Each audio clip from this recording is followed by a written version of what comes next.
আসসালামু আলাইকুম সুপ্রিয় বন্ধুরা, আশা করি আপনারা সবাই মহান আল্লাহ তাআলার অশেষ রহমতে নিজ নিজ পরিবার পরিজন নিয়ে সুস্থ এবং নিরাপদে আছেন।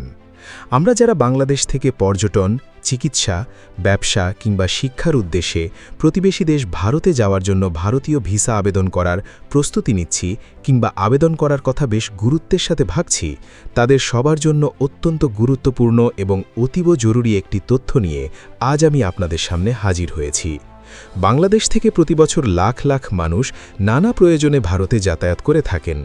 বিশেষ করে উন্নত চিকিৎসার জন্য এবং দর্শনীয় স্থানগুলো ঘুরে দেখার জন্য অনেকেই ভারত ভ্রমণকে প্রাধান্য দিয়ে থাকেন। তাই ভিসা প্রাপ্তি আমাদের জন্য একটি অতি প্রয়োজনীয় বিষয় হয়ে দাঁড়িয়েছে।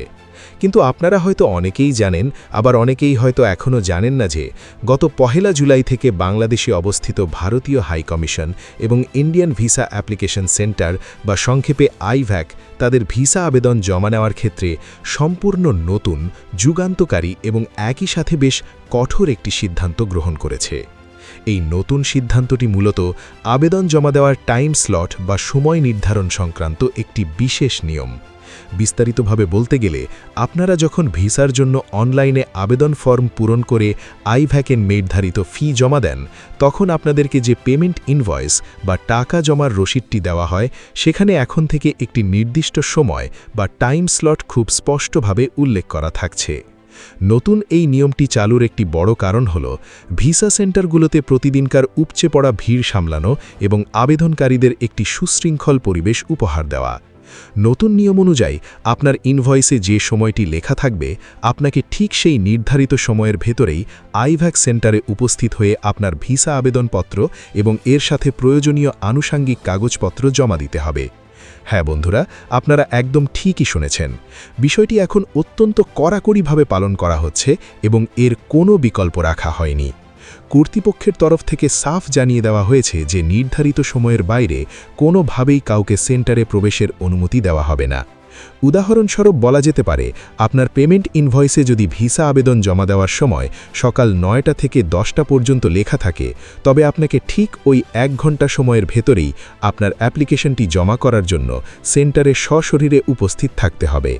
আপনি যদি কোনো কারণে ঢাকার চিরচেনা যানজটের রাস্তায় আটকে যান বা অন্য কোনো ব্যক্তিগত কারণে, যেমন গাড়ি নষ্ট হয়ে যাওয়া বা জরুরি কোনো কাজে আটকে যাওয়ার কারণে দেরি করে ফেলেন এবং 10টা বেজে 1 মিনিটে সেন্টারে পৌঁছান, তবে কর্তৃপক্ষ কোনোভাবেই আপনার আবেদনটি আর জমা নেবে না।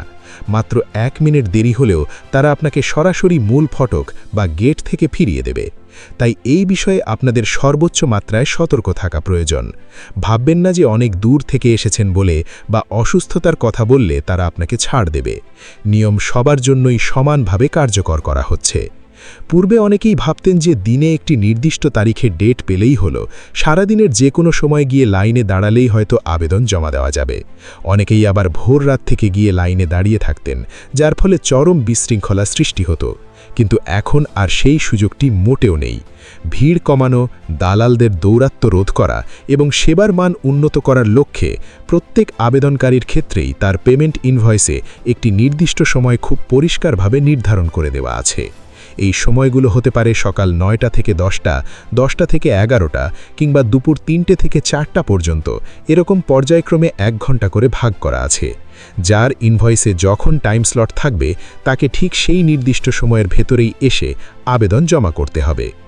অহেতুক যানজট, বৃষ্টির অজুহাত বা অন্য কোনো কারণে 1 মিনিট দেরি করলেও কিন্তু আইভ্যাক সেন্টার তাদের কড়া নিয়ম অনুযায়ী অ্যাপ্লিকেশনগুলো আর জমা নিচ্ছে না।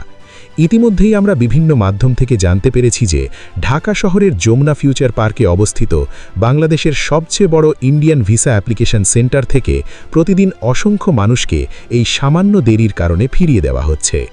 অনেকেই গেটের সামনে দাঁড়িয়ে কান্নাকাটি করছেন, অনুনয় বিনয় বা অনুরোধ করছেন, কিন্তু নিয়মের বাইরে গিয়ে কেউ কোনো সাহায্য করতে পারছেন না। শুধু ঢাকা নয়, ঢাকার বাইরের অন্যান্য অ্যাপ্লিকেশন সেন্টারগুলো যেমন চট্টগ্রাম, রাজশাহী, সিলেট, খুলনা বা রংপুরে অবস্থিত সেন্টারগুলো থেকেও একই কারণে অনেক আবেদনকারীকে নিরাশ হয়ে ফিরে যেতে হচ্ছে। দূর দূরান্ত থেকে, বিশেষ করে গ্রামগঞ্জ থেকে অনেক কষ্ট করে এবং অনেক টাকা খরচ করে আসার পর যদি কেবল কয়েক মিনিট দেরির কারণে ভিসা আবেদনটি জমা না দেওয়া যায়, তবে তা অত্যন্ত কষ্টকর এবং হতাশার একটি বিষয়। এতে করে একজন মানুষের মূল্যবান সময় এবং অর্থ দুইয়েরই অপচয় হয়। তাই আপনারা যারা আগামীতে ভিসা জমা দিতে যাবেন, তারা অবশ্যই বাসা থেকে বের হওয়ার আগে আপনাদের ইনভয়েসটি বারবার ভালোভাবে চেক করে নেবেন যে সেখানে ঠিক কটা থেকে কটা পর্যন্ত সময় দেওয়া আছে। ঢাকার রাস্তার ভয়াবহ যানজটের কথা মাথায় রেখে অন্তত 1 থেকে 2 ঘন্টা আগে বাসা থেকে বের হবেন, যাতে করে আপনাদের নির্ধারিত সময়ের অন্তত আধ ঘন্টা বা 1 ঘন্টা আগেই আপনারা আইভ্যাক সেন্টারের সামনে পৌঁছে যেতে পারেন। এখন বর্ষাকাল বা বৃষ্টির দিন হতে পারে, তাই যে কোনো সময় আবহাওয়া খারাপ হতে পারে। সেই অনুযায়ী ছাতা বা রেনকোট সাথে রাখা বুদ্ধিমানের কাজ হবে।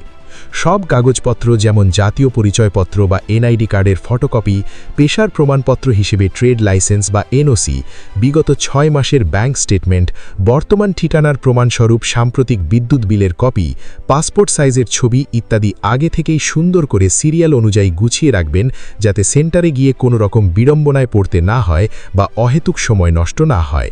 এছাড়া পুরনো পাসপোর্ট থাকলে সেগুলো সাথে নিতে ভুলবেন না।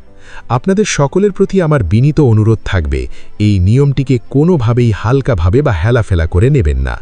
আপনাদের পরিচিত আত্মীয়-স্বজন, পাড়া প্রতিবেশী বা বন্ধুবান্ধব যারা আগামীতে ভারত যাওয়ার জন্য ভিসা আবেদন করতে চাচ্ছেন, তাদের সাথেও এই অত্যন্ত গুরুত্বপূর্ণ তথ্যটি শেয়ার করতে পারেন, যাতে করে তারাও এই নতুন কড়া নিয়ম সম্পর্কে আগে থেকেই অবগত হতে পারেন এবং কোনো ধরনের হয়রানি বা ভোগান্তির শিকার না হন। একটি ছোট্ট তথ্য শেয়ার করার মাধ্যমে হয়তো আপনি আপনার পরিচিত কারো বড় একটি উপকার করে ফেলতে পারেন। সঠিক সময় উপস্থিত হয়ে সুশৃঙ্খলভাবে এবং সুন্দরভাবে আপনাদের ভিসা আবেদনটি জমা দিন। নিয়ম মেনে চললে আমাদের নিজেদের কাজগুলোই অনেক সহজ হয়ে যায়। আপনাদের সবার ভারত যাত্রা অনেক অনেক শুভ, সুন্দর, আনন্দদায়ক এবং নিরাপদ হোক, এই কামনাই করি। সবাই ভালো থাকবেন, সুস্থ থাকবেন, নিজের এবং নিজের পরিবারের যত্ন নেবেন এবং রাস্তাঘাটে সাবধানে চলবেন। আল্লাহ হাফেজ।